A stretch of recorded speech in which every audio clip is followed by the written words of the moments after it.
Here's the apologist David Wood with some advice about how to deal with atheists. Step number one, and I don't think lots of Christians do this, is trying to figure out what level of skepticism this person has, right? Like some people are just, they haven't heard a good argument for theism, but if you gave them one, they would, think about it and consider it and decide whether it's a good argument. And others, they've adopted a methodology that is actually impervious to evidence. Right. Like Dawkins recently admitted this.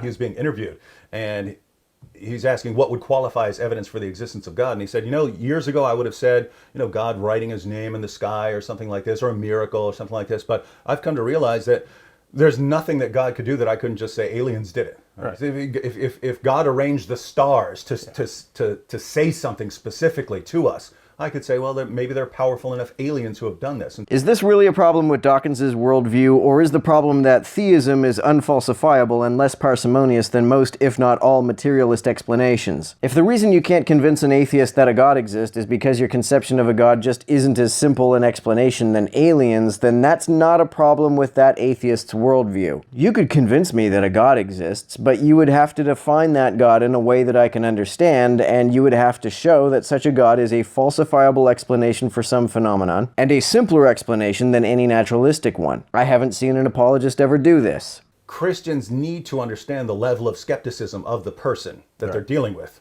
Because if you're talking to a person who's saying, give me evidence, but they have a methodology that doesn't allow any evidence, you're just wasting your time there. If your apologetics only works on people whose epistemic methodology neglects the principles of parsimony and/or falsifiability, then it can only ever work on people with a pseudo-scientific methodology. Until you deal with that issue. So lots of times, if it's an atheist, and I think he might be the variety of atheists who has made has constructed a methodology that doesn't allow any kind of evidence.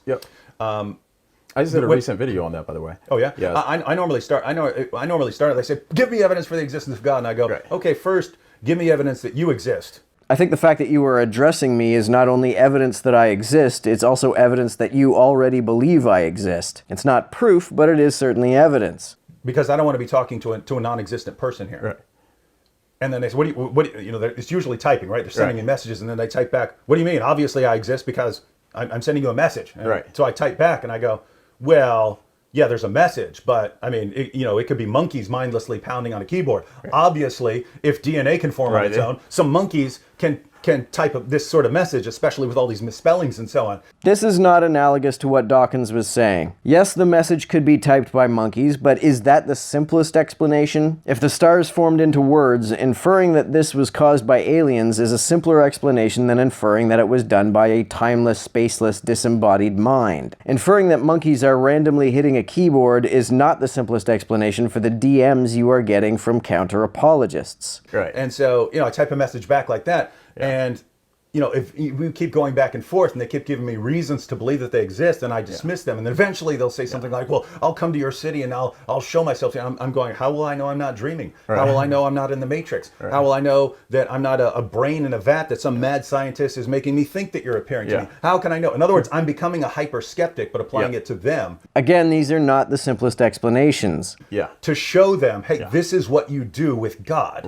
No, it isn't. It would be what I do with your God if I dismissed evidence that can more simply be explained by a God in favor of a naturalistic explanation that is not as simple. I have never seen any evidence that can be more simply explained by the existence of a God. So why am I going to give you an argument for the existence of God when all you're going to do is play skeptic? And I can do that too. And if I play skeptic like you do, you can't even prove to me that you exist. This is shifting the goalpost. The skeptic is asking for evidence, and Wood responds by saying that the skeptic can't give proof. The skeptic isn't asking for proof in this example. They're only asking for convincing evidence, which doesn't have to reach the standard of incontrovertible proof. Right. So this is the point there is to show them that if that's their methodology, they've got a flawed methodology. Now, if at the end of all that they say, no, I'm not like that. I'm not like that, and it becomes clear in the discussion that they're not like that, then I would move forward. But if it becomes clear in the conversation that they are these hyper skeptical people, I'm not gonna move beyond the phase of you've got a problem in your methodology.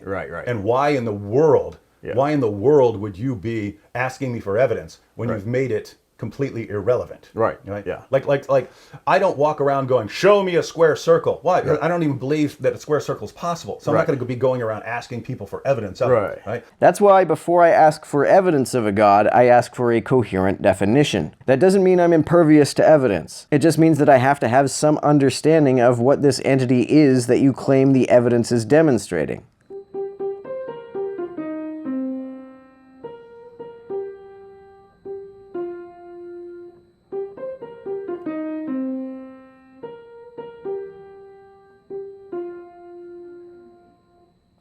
To everyone who helps me out on Patreon, you're a big help. Thanks so much.